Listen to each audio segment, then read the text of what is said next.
Hello my friends, welcome Coffee and Reactions video channel. I am Mustafa from Turkey and I have new suggestion from Indonesia. Today we are gonna watch a happy news from Starting 11 YouTube channel. The translation of the video is 3 new players arrive. Assalamu alaikum World Cup. The Indonesian national team is coming. Okay, so there are 3 new players in Indonesian national team. I'm curious about if they can play, for example, against Bahrain. Can they play immediately? I'm not sure. Are they gonna need to wait for playing in the team? I don't know. Maybe we can learn the details in the video. So let's start, my friends. Kaos bola eksklusif merchandise Starting 11. Order sekarang, klik link di deskripsi.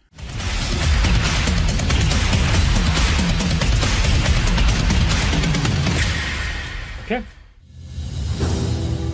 Mimpi timnas Indonesia untuk berlaga di Piala Dunia 2026 terus dirajut. Salah satu caranya adalah dengan menambah kekuatan lewat pemain naturalisasi yang kini bermain untuk klub-klub di Eropa. Bergabungnya pemain naturalisasi terbukti telah membuat Indonesia makin kompetitif. 3 nama telah diumumkan PSSI untuk bergabung ke dalam tim asuhan Patrick Kluivert. Emil Audero, Joy Pelupesi dan Dean James akan bergabung dengan Jait Ses dan kawan-kawan. Setelah sebelumnya oleh Romani dipastikan bergabung pada akhir 2024 lalu. Lantas, mengapa PSSI memilih 3 pemain tersebut? Mari kita ulas bersama. Namun sebelumnya kalian bisa klik tombol subscribe dan nyalakan lonceng notifikasi agar tak ketinggalan konten terbaru dari Starting 11. I'm curious about these new players, if they are talented, if they're gonna give big things to Indonesian national team. I'm curious about their career. Sosok Emil Audero sudah banyak diisukan masyarakat Indonesia. Kiper Palermo yang mempunyai darah Italia tersebut sudah sering disebut namanya untuk memperkuat timnas Indonesia. Ayahnya, Edi Mulyadi, berasal dari Indonesia dan ibunya, Antonella Audero, berasal dari Italia. Dia pindah bersama keluarganya ke kampung halaman ibunya di Ciumiana, Italia pada tahun 1998. Emil kecil mengawali karirnya bersama Juventus Youth pada usia 11 tahun. Setelah kepergian Rubinho pada tahun 2016, Audero dipromosikan menjadi penjaga gawang pilihan ketiga klub di belakang Gianluigi Buffon dan Neto untuk musim 2016-2017. Debutnya di Juventus terjadi pada laga versus Bologna di laga terakhir Serie A musim 2016-2017. Pada laga debutnya, Emil Audero gagal menjaga gawang Juventus dari kebobolan meskipun tampil 90 menit. Namun permainan Emil waktu itu dinilai cukup baik. Sebagai penjaga gawang, Emil pernah memperkuat tim Italia dari U15 sampai U21. Meski di Juventus, Emil tak pernah mendapat tempat. Oleh La Spezia Signora, Emil justru hanya dipinjamkan. Venezia dan Sampdoria adalah 2 tim yang pernah meminjam Emil. So I can see that he played in the undergroup of Italy national team. Is it okay? He can join? I was thinking that if a player play in national team of underage group, it would be a little problematic. But okay, let's continue. Nah, kala dipinjamkan ke Sampdoria pada musim 2018-2019, Emil Audero berhasil memikat dengan 12 clean sheet dalam 37 penampilan. Berkat performa apik itu, ia dipermanenkan pada kurun waktu 2019-2024. Setelahnya, Audero dipinjamkan ke Inter Milan pada rentang waktu 2023-2024. Prestasi tertinggi diraih Mulyadi saat memperkuat Inter Milan. Ia meraih gelar juara Serie A pada 2023-2024 dan Piala Super Italia 2023. Secara keseluruhan, Emil Audero bermain 169 kali bersama Sampdoria, 6 kali bersama Inter Milan, sekali bersama Juventus dan 39 kali bersama Venezia. Penjaga gawang berusia 28 tahun tersebut pindah ke Como pada 2024 sebelum akhirnya pada 2025 dipinjamkan ke Palermo yang berkompetisi di Serie B hingga akhir musim ini. Sebagai penjaga mistar utama Palermo, Emil Audero telah tampil dalam 3 laga, mencatatkan 1 kali clean sheet dan kebobolan 4 gol. Okay. Upaya meyakinkan Emil Audero untuk berpindah kewarganegaraan memang tak mudah. Pria yang mempunyai nama belakang Mulyadi tersebut sudah bertahun-tahun menjadi incaran PSSI untuk direkrut menjadi penjaga gawang. Namun tak kunjung berhasil karena satu dan lain hal. Bahkan ayah Emil sempat melontarkan pernyataan yang terkesan ngenyek dengan bilang bahwa anaknya tidak punya minat untuk bergabung dengan timnas Indonesia. Gak usah lah, apa sih penghargaannya di sini? Jawaban Edi Mulyadi dinilai cukup realistis mengingat putranya adalah kiper kelas dunia yang saat itu membela klub Serie A Sampdoria. Namun kini sungguh berbeda, melihat perkembangan timnas Indonesia terutama keseriusan PSSI, mulai dari Piala Asia 2023 hingga kualifikasi Piala Dunia 2026, pria yang memiliki nama Akhir Mulyadi itu perlahan mulai berubah pikiran dan menerima tawaran PSSI untuk memperkuat timnas. Kedatangan Emil Audero disinyalir mampu meringankan beban yang selama ini dipikul PAS sendirian. Ketika menghadapi pertandingan yang sengit, Yeah, there are paths in national team, by the way. It will be a cool competition between these two players. Okay, very impressive. ada kemungkinan Martin Paes absen karena cedera atau akumulasi. Ah, is he injured? I didn't know that. I didn't know that Martin Paes injured. Really? Is it serious? I don't know. Mengingat Paes sendiri sudah mendapat kartu kuning. Tanpa mengecilkan kualitas kiper lokal, kehadiran Emil Audero bisa menjadi pelapis yang sepadan. Dengan segudang pengalaman yang ia miliki bersama tim papan atas Serie A, PSSI yakin Emil mampu menampilkan performa apik.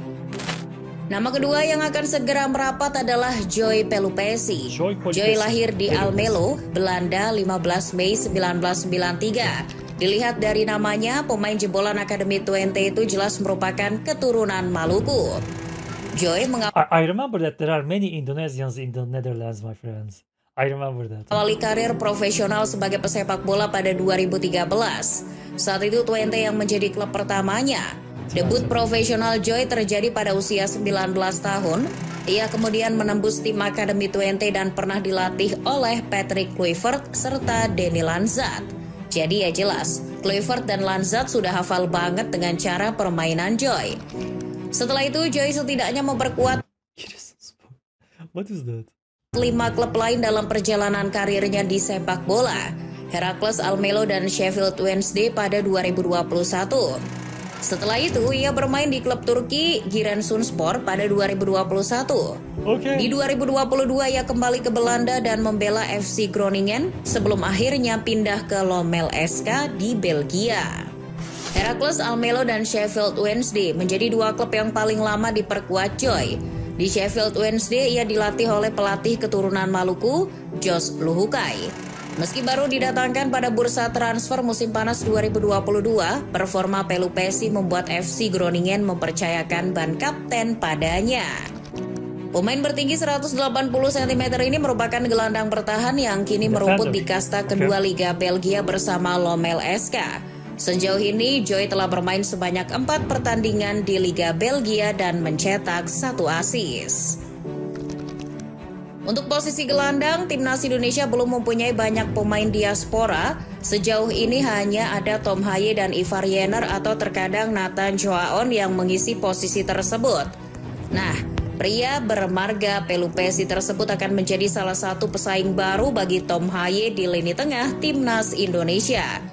Kehadiran Joy Pelupesi jelas akan menjadi tenaga baru di lini tengah timnas Indonesia. Kami coba ajak bicara dan akhirnya Joy Pelupesi mau. Dia ada keturunan Maluku. Terakhir menjadi kapten di klubnya. Saya rasa dia bisa mendukung lini tengah kita yang saat ini memang kekurangan. Okay. Kedatangan pemain Lommel SK ini diyakini mampu menjadi super sub gelandang bertahan bagi timnas Indonesia. Mengingat stamina Tom Haye yang selalu ngos-ngosan dan tidak selalu kuat bermain full satu pertandingan. Sementara Joy juga bisa mengantisipasi apabila performa Ivar Jenner angin-anginan. Kedatangan Joy Pelupesi juga menggantikan isu hadirnya Jairo Ridwold yang sangat alot untuk bergabung dengan timnas Indonesia. Berdasarkan kabar dari Ketum PSSI Erick Thohir, naturalisasi Jairo Ridwold belum bisa diproses. Urusan berkas menjadi penyebab sulitnya proses naturalisasi gelandang asal Belanda tersebut. Yang terakhir ada Dean James. James merupakan bek kiri asal klub Go Ahead Eagles. Ia lahir di Leiden, Belanda pada 30 April 2000. Ia memiliki keturunan Indonesia dari sang kakek yang berasal dari Semarang dan ibunya dari Surabaya. Berasal dari Akademi Volendam, arek Surabaya tersebut tampil apik bersama Go Ahead Eagles di Eredivisie. Ia merupakan bek kiri utama, tampil 22 kali di semua kompetisi dan membawa Eagles ke peringkat ke-7 klasemen sementara Eredivisie. Dean James mengawali karir dengan masuk Akademi Ajax Amsterdam. Kemudian pemain berpostur 1,77 meter tersebut pindah ke Akademi Volendam pada musim 2014-2015. Dean kemudian dipromosikan ke FC Volendam pada 1 Juli 2020 usai tampil mengesankan mulai dari kelompok usia U17, U19 dan U21. Selama 3 musim membela FC Volendam, Dean mencatatkan total 55 penampilan di semua kompetisi dengan membukukan 2 gol dan 2 assist. Dean James diproyeksikan menjadi bek kiri untuk pelapis dari Calvin Verdong. Dengan kedatangan Dean James, stok bek kiri timnas Indonesia melimpah. 6 pemain mengisi posisi bek kiri timnas jika Dean James resmi disumpah. Kehadiran pemain berusia 24 tahun itu di timnas Indonesia merupakan sebuah ancaman bagi pemain posisi bek kiri lainnya. Jam terbangnya bersama Go Ahead Eagles akan menjadi modal yang mungkin saja akan membuatnya mengisi ruang tim utama. Dan pemain yang boleh jadi terancam posisinya adalah Shiny Patinama. Pemain Kasyupen itu acap kali bermain buruk. Lihat saja bagaimana ia melakukan blunder saat Indonesia takluk menghadapi Cina. Sementara untuk Calvin Verdong, posisinya mungkin tak akan digeser oleh Dean James. Pemain NEC Nijmegen itu selalu tampil menawan di klubnya. Di tim nasional, penampilan Verdong sangat jarang mengecewakan. Lantas, kalau ada James, Verdong mau taruh mana?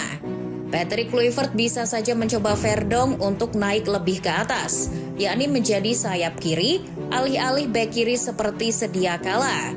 Jadi, Verdong tidak lagi dibebankan tugas bertahan, melainkan fokus untuk membantu serangan dari sektor kiri.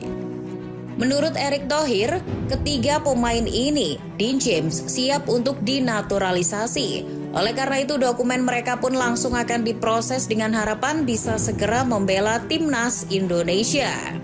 Erick Thohir juga mengatakan bahwa PSSI akan mengusahakan semaksimal mungkin agar ketiganya bisa main melawan Australia dan Bahrain pada bulan Maret mendatang dan melakukan debut di timnas Indonesia bersama Ole Romani.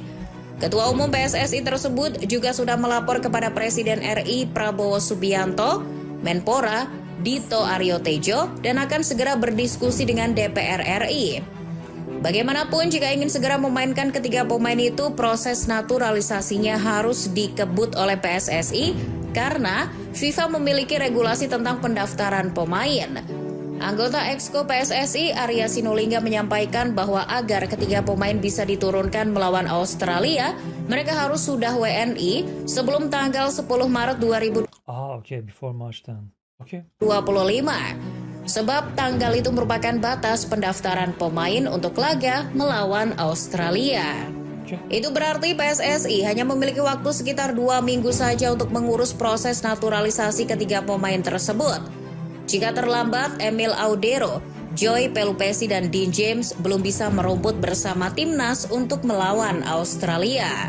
Mereka bertiga diharapkan menambah kekuatan skuad Garuda yang akan kembali berjuang di putaran ketiga kualifikasi Piala Dunia 2026 zona Asia. Mengingat tensi persaingan di grup C sendiri makin ketat. Satu jatah grup ini hampir dipastikan jadi milik timnas Jepang yang poinnya mustahil terkejar. Sementara satu slot sebagai peringkat kedua masih sengit. Pasalnya Australia yang telah mengoleksi 7 angka hanya selisih. Look at that. All of those points are so familiar together. This is very exciting group. This group is very exciting and I wish Indonesia good luck. I believe in Indonesia. I think you can go to World Cup. I believe in you. Posisi 1 dari Indonesia, Arab Saudi, Bahrain, dan Cina.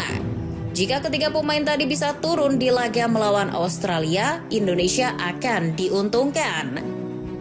Sementara Indonesia akan bertambah amunisinya, Australia terancam tak bisa menurunkan pemain terbaik. Kusini Yengi, Thomas Deng, Jordan Bos, Nestori Irangunda, Alessandro Cirsati, dan Harry Soutar berpeluang tak dapat diturunkan saat menjamu Indonesia karena cedera.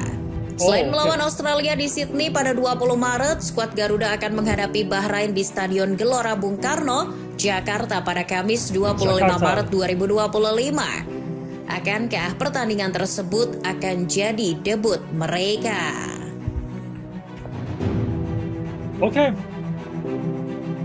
So this is the end of the video, my friends. I wish you good luck, Indonesia. Timnas Indonesia, Timnas Garuda, I believe in you. And with these 3 new players, there is no big time.